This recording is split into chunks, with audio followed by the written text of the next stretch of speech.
తెలంగాణలో గత బీఆర్ఎస్ ప్రభుత్వం బీఆర్ఓ వ్యవస్థను రద్దు చేసిన విషయం తెలిసిందే. రెవెన్యూ డిపార్ట్మెంట్లో అవినీతి ఎక్కువైందంటూ బీఆర్ఓ వ్యవస్థను రద్దు చేశారు అప్పటి ముఖ్యమంత్రి కేసీఆర్. బీఆర్ఓలను వివిధ ప్రభుత్వ శాఖల్లో సర్దుబాటు చేశారు. అయితే దీనిపై బీఆర్ఓల నుంచి వ్యతిరేకత వచ్చినా బీఆర్ఎస్ సర్కార్ మాత్రం వెనక్కి తగ్గలేదు.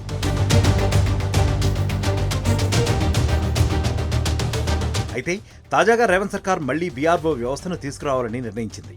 గతంలో పబ్లిక్ సర్వీస్ కమిషన్ ద్వారా ఎన్నికైన బీఆర్ఓలకు నేరుగా బాధ్యతలను అప్పగించి మిగతా వారికి పరీక్షలు నిర్వహించి తీసుకోనున్నట్లు తెలుస్తోంది. ప్రస్తుతం రాష్ట్రంలో 3,000 మంది బీఆర్ఓలు ఉండగా మరో 8,000 మందిని రాత పరీక్ష ఆధారంగా నియమిస్తారని సమాచారం. 10,909 గ్రామాలకు బీఆర్ఓలను నియమిస్తారని తెలుస్తోంది.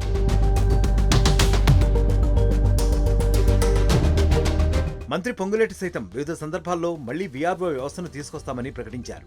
గతంలో వివిధ శాఖల్లోకి సర్దుబాటైన బీఆర్ఓలు, వీఆర్ఎల్లో ఎంపిక చేసిన వారిని మళ్లీ 10,954 రెవెన్యూ గ్రామాల్లో నియమిస్తామని చెప్పారు.